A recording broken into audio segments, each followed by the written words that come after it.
নতুন করে দেব শুভশ্রী জ্বরে আচ্ছন্ন বাংলা বিনোদন দুনিয়া। তাদের প্রেম বিচ্ছেদ আবারও চর্চায়। 9 বছর আগে তৈরি হওয়া ধূমকেতুর মুক্তি যত এগিয়ে আসছে ততই উন্মাদনার পারদ চড়ছে। নায়ক নায়িকা তাদের মতো করে ছবি নিয়ে তাদের জুটি নিয়ে বক্তব্য রাখছেন। প্রযোজক রানা সরকারের মুখে আগাম যুদ্ধজয়ের হাসি। নীরব কেবল একজন, তিনি ছবির পরিচালক কৌশিক গঙ্গোপাধ্যায়। দুই তারকার অনুরাগীরা প্রিয় জুটির প্রত্যাবর্তনে আনন্দে ভাসছেন। কৌশিক উপভোগ করছেন না, তিনি এত চুপ কেন? তিনি জানান, দেব শুভশ্রীর অনুরাগীদের উন্মাদনা নিয়ে অনেক গল্প শুনেছি, কখনো নিজের চোখে দেখিনি। এই ছবি দিয়ে সেই উন্মাদনার সঙ্গে প্রথম জুড়ে গেলাম। আমি এতে অভ্যস্ত নই, এ এক অদ্ভুত অনুভূতি, ঠিক বলে বোঝানোর মতো নয়।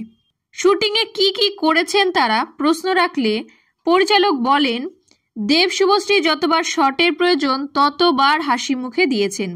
শুভশ্রী শট দেওয়ার আগে পরিচালকের সঙ্গে প্রয়োজনে দেবের সঙ্গে আলোচনা করেছেন।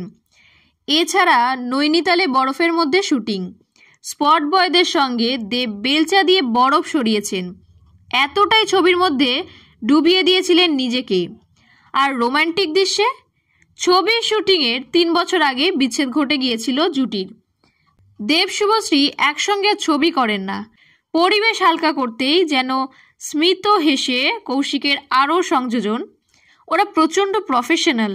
ক্যামেরার মুখোমুখি হওয়ার আগে যাবতীয় ব্যক্তিগত অনুভূতি দূরে সরিয়ে রাখতেন, আর চিত্রনাট্য মেনে ক্যামেরার সামনে তুমুল প্রেম করতেন। পর্দায় যা দেখলে দর্শকদের মনে হবে এই প্রেম বুঝি ফুরানোর নয়।